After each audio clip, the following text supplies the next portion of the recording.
Hello friends, Nenu me Jaydev. Welcome to my channel. Today again I'm here with a new point. Not only new point, it's an interesting thing. జంతువులని రాయిగా మార్చే చెరువులు అంటే సరస్సులు ఉన్నాయి. తెలుసా మీకు? Yes, మీరు వింటున్నది కరెక్టే.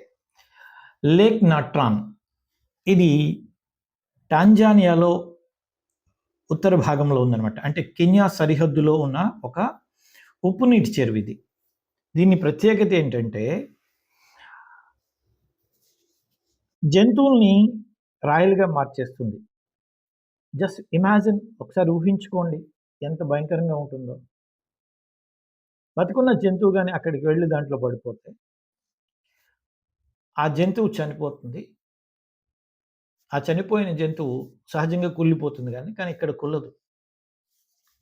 రాయిగా మారిపోతుంది. అంటే మమ్మీగా మారిపోతుందనమాట. ఇది మిత్ కాదు. ఇది భూమి మీద ప్రతిరోజు జరుగుతున్నటువంటి వాస్తవం. సో ఫ్రెండ్స్, అలాంటి ఒక చెరువు గురించి మనం ఇప్పుడు డిస్కస్ చేయబోతున్నాం. అయితే ఇది ఎట్లా జరుగుతుంది అంటే, మనకి తెలుసు నీటి యొక్క కాఠిన్యత pH వాల్యూ అంటారు. ఈ pH వాల్యూ దీంట్లో అత్యధిక శాతం ఉంటుంది. 10.5% వరకు ఉంటుందన్నమాట. అంటే అమోనియాకి ఈక్వల్‌గా ఉంటుందన్నమాట. ఈ సరస్సులో అధిక మొత్తంలో సోడియం కార్బోనేట్ మరియు ఇతర ఖనిజాలు ఉన్నాయి.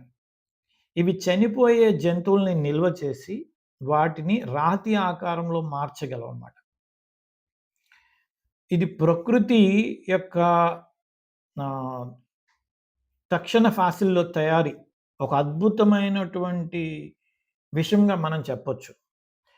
శాస్త్రీయ పరంగా మనం చూసామనుకోండి, ఈ సరస్సులో అత్యంత కాఠిన్యత కలిగినటువంటి నీరు సమీపంలో అగ్నిపర్వతాల నుంచి వెలువడినటువంటి ఖనిజాల వల్ల ఇది ఏర్పడింది. దీంతో పాటు 60 డిగ్రీస్ అంటే 60 డిగ్రీస్ సెల్సియస్ అంటే 140 డిగ్రీస్ ఫారెన్‌హీట్ వరకు పెరిగే వేడి ఉష్ణోగ్రతలు కూడా ఇక్కడ జంతువుల్ని చంపేస్తాయన్నమాట. అంటే బ్రతికే అవకాశాలని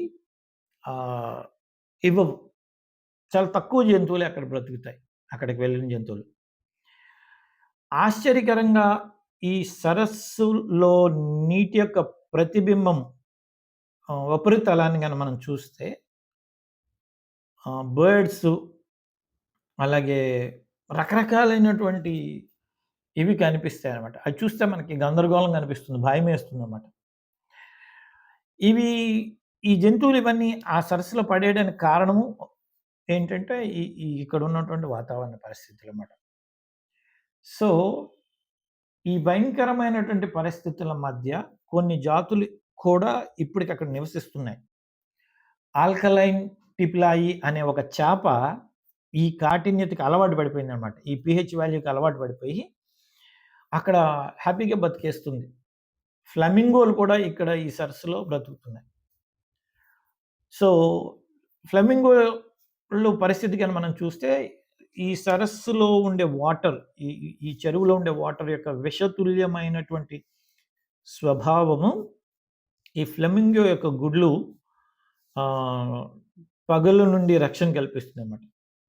సో, వీటికి ఆకర్షణీయమైన పక్షులకు ఒక ముఖ్యమైనటువంటి అభయారణ్యంగా ఈ ప్రదేశము తయారైంది.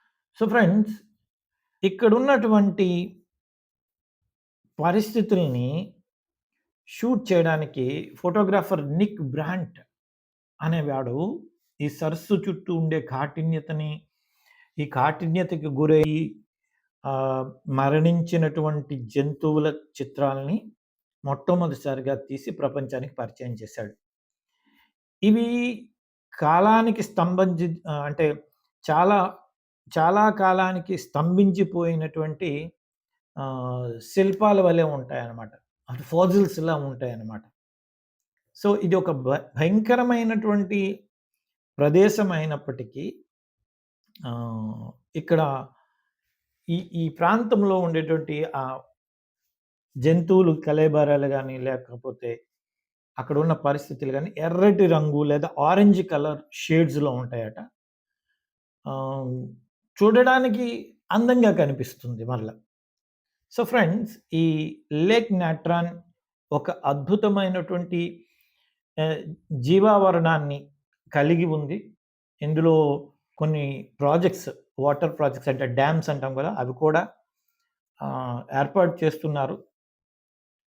మానవుడికి ముప్పు కలగకుండా అంటే మనిషికి ముప్పు కలగకుండా ఉంచేందుకు ఒక ప్రత్యేకమైనటువంటి జీవన వైవిధ్యాన్ని ప్రభావితం చేయగలిగేటటువంటి అంశాలను అక్కడ ఆహ్, తీసుకురావడం కోసం అక్కడున్న ప్రభుత్వం ప్రయత్నం చేస్తుంది. ఫ్రెండ్స్, ఇలాంటి మరిన్ని విషయాలతో మళ్ళీ మీ ముందుకొస్తా. అంతవరకు సెలవు. Thank you.